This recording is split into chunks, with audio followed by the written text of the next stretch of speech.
Hello, my name is Gwen Clayton and I'm a German to English translator. I would like to read an excerpt from my sample translation of LÄRM und WÄLDER by Juan S, Guse, published by S. Fisher in 2015. This dystopian novel is set in the future. The main characters, Hector and Pelusa, live in a gated city north of Buenos Aires in Argentina. The environment is in crisis and society has started to break down. My extract is taken from the first chapter of the book. Pelusa has received a phone call from her domestic helper saying that their dog is sick and has hurried home. What she is about to witness gently sets the scene for this original and disturbing book. The living room is empty but brightly lit.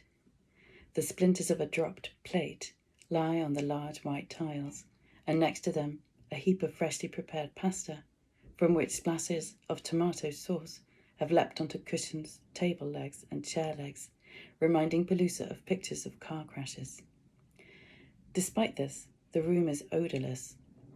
The cat crouches in front of the fly screen on the sliding door that opens onto the terrace, staring outside and meowing. Unusually, she is unaware of Pelusa's arrival. Pelusa puts her handbag down on the huge dining table. Carefully, she pushes the cat to one side with her foot and steps onto the terrace. There she sees her housekeeper, Anita, kneeling on the ground. "Thank God you are here."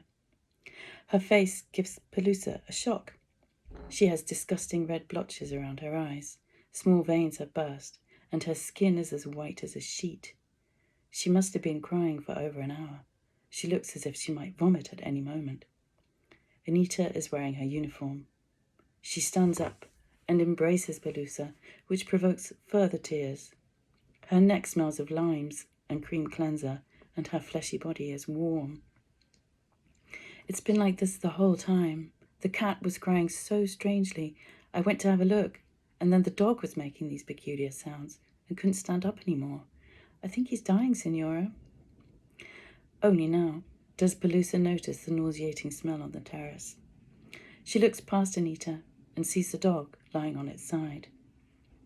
Buzz is a large and well-fed animal whose fur is greyish under his chin, but otherwise quite gold, a colour that goes well with the beige of the terrace tiles. Only the crust of pus around his eyes betrays his absurdly advanced age of over 112 human years. He has been severely incontinent for a long time, and so they've rarely been able to let him inside over the past year.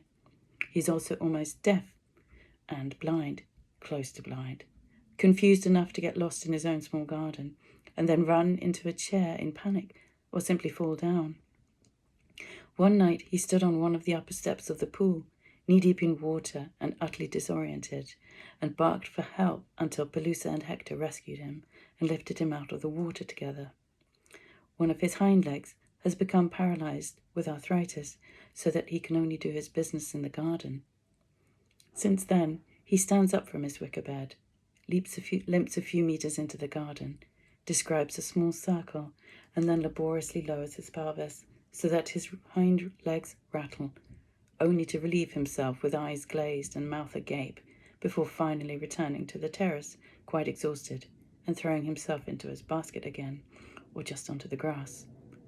Hector and Pelusa try not to let it get them down, and help him get up, even walking beside him and cheering him on with applause and chanting. They had bought this unique Labrador from a breeder to help Pelusa overcome her fear of dogs, and he had become a firm part of her life. He was a very good dog, and so loyal that they had been unable to take him on seaside holidays. As soon as a family member went into the water, he would come bounding after them, grab them by the arm, and pull them out of the waves because he thought they were in danger. This prince among dogs was now lying on his side, whimpering and staring into the garden, glassy-eyed. Pelusa bends down to him. As she strokes him, he lifts his head and tries to look at her. Then he suddenly begins to twitch. Excrement leaks from his rear end, and with an uncontrollable wagging of his tail, he smears it onto the terrace. Not again. There he goes again. Anita screeches, going to fetch some kitchen towel to wipe it up. while Pelusa attempts to calm Buzz down again. He is still able to keep his tongue in his mouth, but his breathing is haphazard, and with his sound hind leg he scratches spastically on the bare tiles, as if he is dreaming about running away from something or chasing one of his rubber toys, whose squeaks imitate the death cries of artificial prey. Pelusa holds her hand close to his nose, so that she knows he is there. So that he knows she is there, the woman who brought him up and fed him, whose smells he would be able to identify among thousands of others, whose house has sheltered him his whole life, whose children he has carried on his own back, whose fear he sensed, so that whenever she put food in his bowl, he would wait until she had moved her hand away before starting to eat. This woman is here now, stroking his head and massaging his lower jaw. Have you called the vet? I couldn't get through. Everything's all right, Buzz. Pelusa repeats. Shh, these things happen. Shh. Everything will be okay, she says. Just stay awake. And then later, it's okay. Go to sleep. The intestine can already be seen.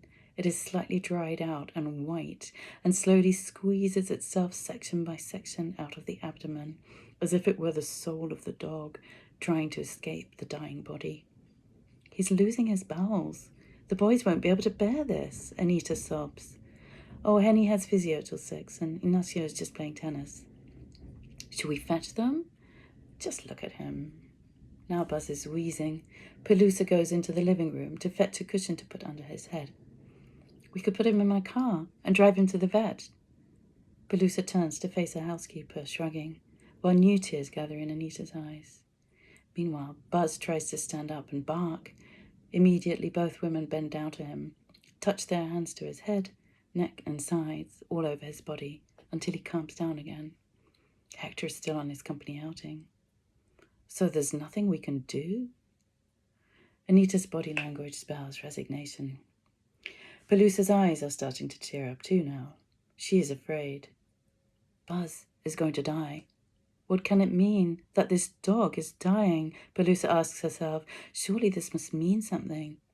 She sits up and attempts to take in the full clarity of the moment, the hot air of the day and whatever it holds, while watching over the fence as the pool boy serenely sweeps out their neighbour's pool. Any minute now, he will ring their doorbell. Anita will have to pull herself together, and he, the pool boy, will take chlorine tablets from his bag, vacuum the floor of the pool with his machine, brush the pool walls, make an appointment for the coming week, collect his tip, and move on to the next house.